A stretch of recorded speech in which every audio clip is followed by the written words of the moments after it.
Salut à tous, bienvenue. Si vous vous intéressez à la francophonie, eh bien, restez avec nous parce que j'ai une invitée tout à fait particulière et intéressante. Elle s'appelle Myriam Azegui, elle est représentante de l'Université de Montréal. Alors, vous allez me dire, quel rapport entre Israël et l'Université de Montréal? Ben, il y en a beaucoup.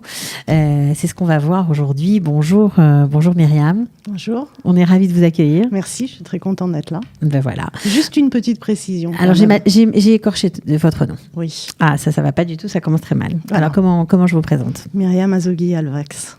Ah, Parce que je suis tout de même mariée. J'en ai oublié un. Ok, voilà. Donc, juste pour la petite histoire, vous êtes quand même la fille du célèbre monsieur Azegui de l'école Yavneh, pour ceux qui ont été scolarisés dans cet établissement. Voilà, ils se reconnaîtront. On le salue. Oui. Je pense que ça fera plaisir à beaucoup d'anciens. Alors, Myriam, quel rapport y a-t-il entre la francophonie, de laquelle ne fait pas partie aujourd'hui Israël, et l'Université de Montréal que vous représentez?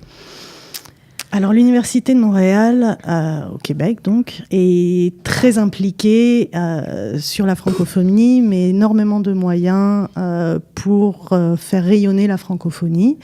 Et donc, héberge à ce titre l'AUF, l'Agence universitaire de la francophonie.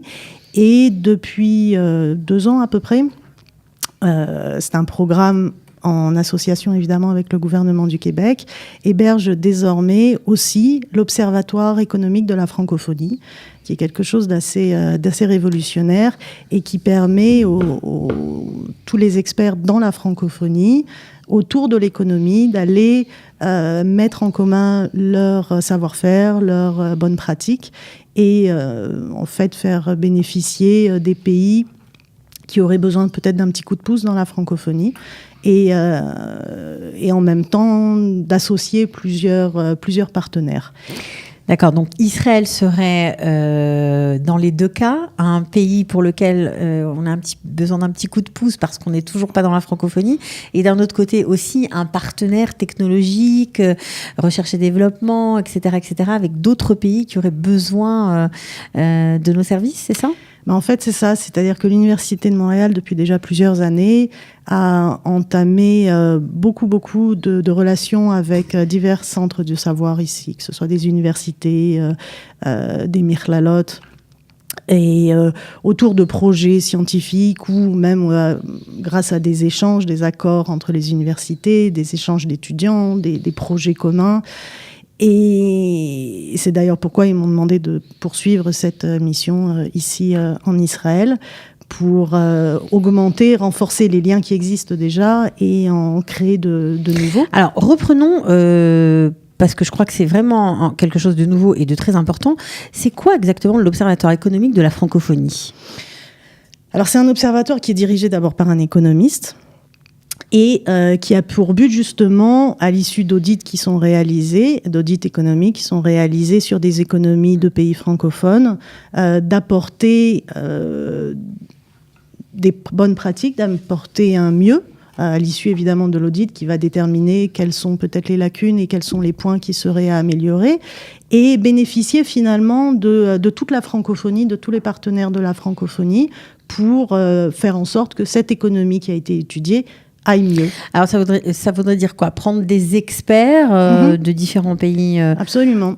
Obligatoirement francophones? Oui. D'accord. Bien sûr, qui font partie de la francophonie. Alors évidemment, il y a des cas qui ont déjà commencé d'ailleurs en Afrique francophone, où alors c'est pas seulement des économistes, ça peut être des urbanistes, des agronomes, tout un panel d'experts qui vont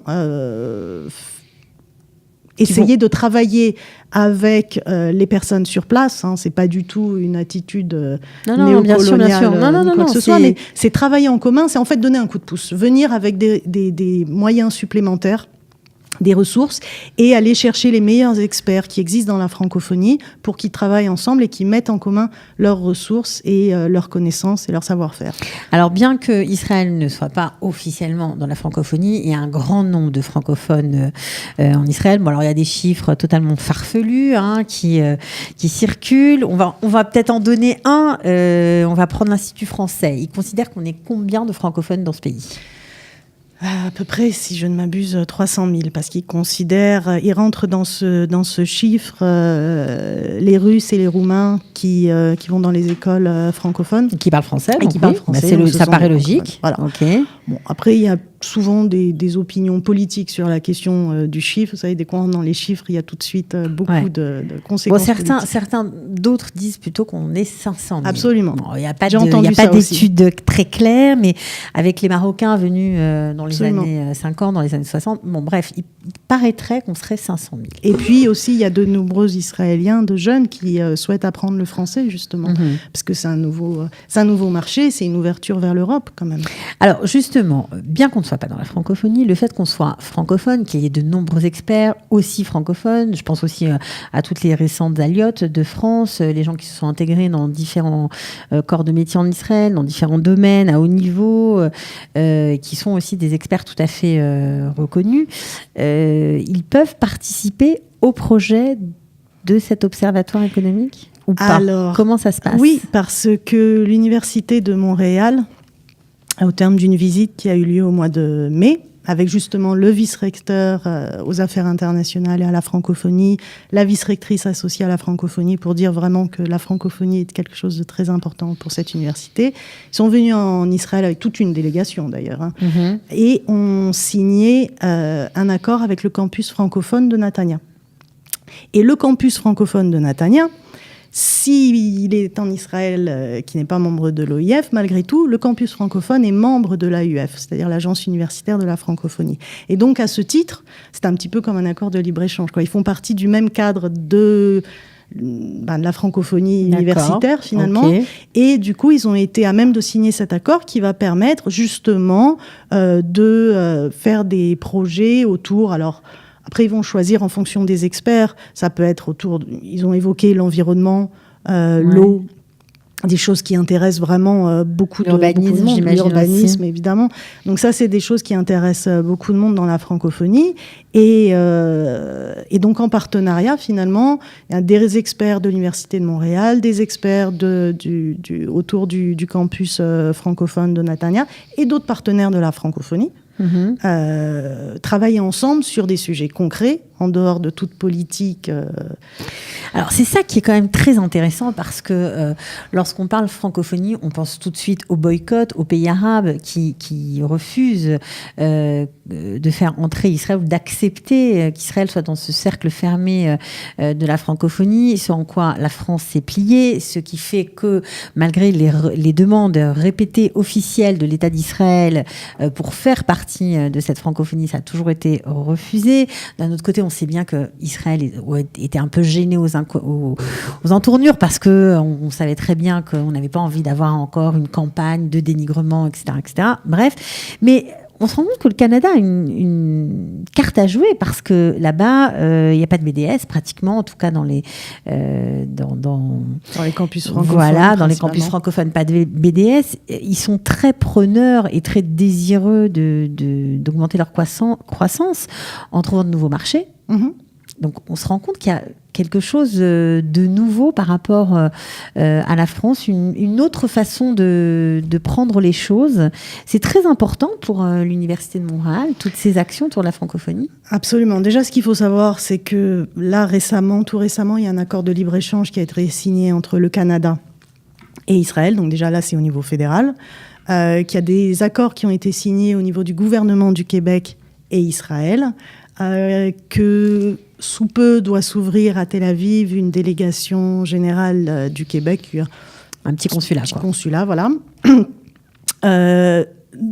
Qui a de plus en plus d'échanges, outre universitaires, mais qui a énormément d'échanges aussi d'investissement. Beaucoup d'investisseurs. Au niveau des startups, il y a une vraie connexion, il y a une vraie synergie qui existe entre le Québec et Israël. C'est des peuples qui sont, on va dire, il y a beaucoup de synergie, de similitudes. Il y a beaucoup de similitudes. Absolument. Ça, on ne le savait pas. Non, mais les Canadiens, les Québécois en l'occurrence, il y a un esprit pionnier qui n'existe pas, par exemple, en France. qui existe quand même ici en Israël. Ce civisme de tenir son pays et de vouloir améliorer son pays et de contribuer à tous les niveaux, donc beaucoup de philanthropie, beaucoup de volontariat, de bénévolat qui n'existe pas par exemple tant que ça en France. Ça, c'est des choses... et puis, évidemment, j'aime toujours le rappeler, c'est que tout de même, la vice-gouverneure de la Banque d'Israël, Nadine Bodo-Trachenberg, elle est non seulement montréalaise, mais aussi diplômée de l'Université de Montréal. Alors, c'est bien, vous faites bien la pub, et vous avez bien raison d'ailleurs, après tout, puisque quand même l'Université de Montréal, on le sait, c'est une excellente université. Alors, ce qui est intéressant aussi, c'est que pour parfois les étudiants qui sont ici en fin de parcours ont envie d'internationaliser leur parcours. Alors, on pense souvent aux États-Unis, à l'Angleterre, on pense moins à Montréal, et pourtant, ça pourrait être une possibilité intéressante pour eux. Alors d'abord, au niveau académique, c'est le premier campus universitaire francophone au monde, déjà. C'est on le voit classé, c'est assez joli. Voilà. C'est classé dans les premières universités en Amérique du Nord, évidemment. Après, il y a des sous-classements en fonction des disciplines. Mais ce qui est surtout... Mais bon, ça reste une des meilleures universités. Ce qui est surtout très intéressant aussi, c'est que c'est vraiment la porte d'entrée, le carrefour entre l'Europe et l'Amérique du Nord. En droit, par exemple, c'est le droit civil, mais aussi la common law qui vont être étudiés. Donc, et on peut étudier en anglais, alors, là, pour le coup. Alors oui, après le poste... après la maîtrise. Après la maîtrise, absolument. Il y a des diplômes, mais en maîtrise déjà, qui peuvent être accessibles. Il y a des programmes qui sont faits justement pour les étudiants étrangers. Et on peut faire moitié français, moitié anglais, par exemple, peut-être. Oui. Ça pourrait être possible. Donc, ça peut aider des étudiants francophones. Évidemment que ça peut étudier. Et puis, alors, surtout, ce qui est intéressant, et ce qu'il faut quand même souligner, surtout qu'on est dans le cadre de la francophonie, c'est il y a un accord historique entre la France et le Québec qui permet aux étudiants français, de nationalité française, là, c'est très important, de pouvoir étudier au même tarif quasiment. Ça a été un petit peu modifié, mais quasiment au même tarif qu'un étudiant québécois. C'est-à-dire un quart du prix d'un étudiant qui viendrait, par exemple, d'Ontario, ce qui est la province mitoyenne. Et donc d'obtenir un diplôme universitaire de très grande qualité, avec des facilités, vous voyez, la superficie, quoi. Il y a une possibilité de travailler à des laboratoires, il y a des moyens qui sont mis justement pour aider au Bon, vous n'allez pas quand même faire fuir nos étudiants israéliens d'Israël. Mais pas du tout, ils reviennent après. Mais non, mais ils reviennent. L'idée, c'est justement d'aller trouver à l'extérieur quelque chose de bon, de partager, c'est mutuellement bénéfique. Mais surtout, ce qu'on voulait vraiment mettre en valeur aujourd'hui, au-delà de la qualité de l'Université de Montréal, c'est vraiment le rôle, et c'est très nouveau, c'est très novateur, que veut prendre le Canada, vraiment Montréal en particulier, dans la francophonie et ouvrir la porte à Israël. C'est-à-dire que vous savez, quand ils viennent ici, maintenant il y a des liaisons directes, il y a des vols directs Montréal-Tel Aviv. Il y a 2 compagnies, Air Transat et Air Canada, qui font ça. Donc il y a de plus en plus de Québécois qui viennent ici. Et puis ils se rendent compte finalement qu'ils peuvent circuler partout, qu'ils vont avoir dans les restaurants des menus en français, qu'ils vont entendre parler français à droite à gauche, etc. Et puis pour le Québec, le français c'est quand même très important, quelles que soient les opinions politiques, le français c'est majeur. Et ils arrivent ici au fin fond du Moyen-Orient et ils découvrent qu'il y a une vraie francophonie qui est réelle, vivante et vivace, oui. Vivante, vibrante. Enfin, je veux dire, voilà, il y a un studio Calita, quoi. Il y a vraiment des choses. Il y a plein de choses. Il y a la culture, énormément de choses. Voilà, maintenant on peut aller même commander son spectacle depuis Montréal pour préparer ses vacances, arriver ici, aller suivre des spectacles en français. C'est incroyable, quoi. Ouais. Et on leur dit, non, on n'est pas dans la francophonie. Il dit, ils comprennent pas. Il n'y a pas cette histoire de passion qu'il y a entre la France et Israël. On n'a pas d'histoire politique complexe, compliquée, comme on peut avoir avec la France. Absolument. Il n'y a pas tout un héritage complexe entre le Québec et Israël. Et c'est des relations... et puis c'est franc, quoi. Voilà. C'est-à-dire que de la même façon qu'ils entretiennent aussi des relations avec le côté palestinien, ils sont aussi très engagés du côté israélien. Et ne se cachent ni de l'un ni de l'autre, quoi. C'est-à-dire qu'ils le disent très ouvertement. Ils sont très souvent ici, Et puis voilà, la meilleure preuve, c'est qu'ils m'ont engagé, moi, pour les représenter en Israël. Okay. Qu'est-ce qu'ils attendent justement de votre travail? De développer les relations, d'inscrire de nouveaux étudiants dans l'université? Qu'est-ce qu'ils attendent vraiment? Ce qu'ils attendent vraiment, c'est de multiplier les partenariats pour... ça bénéficie à tout le monde finalement, des deux côtés quoi.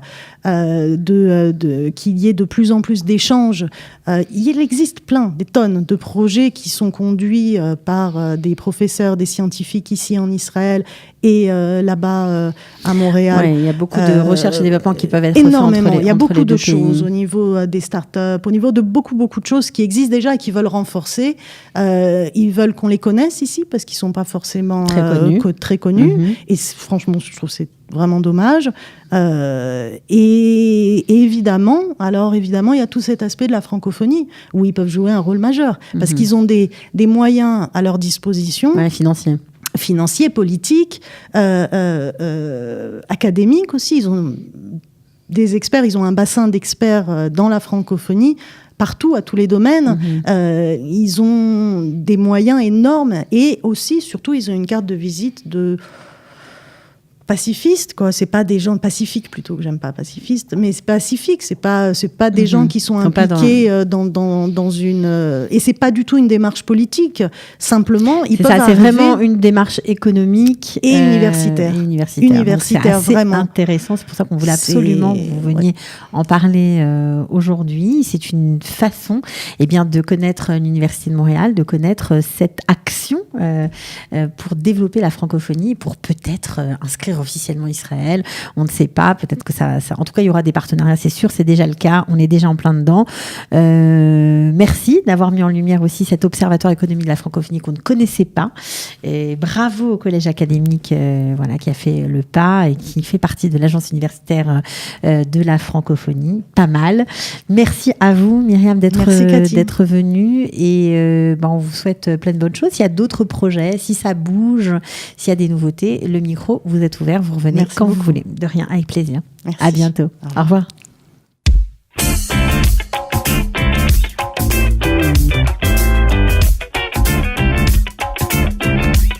Les professions réglementées, les équivalences, les nouveautés qui vous concernent, on vous dit tout dans les dossiers Qualita.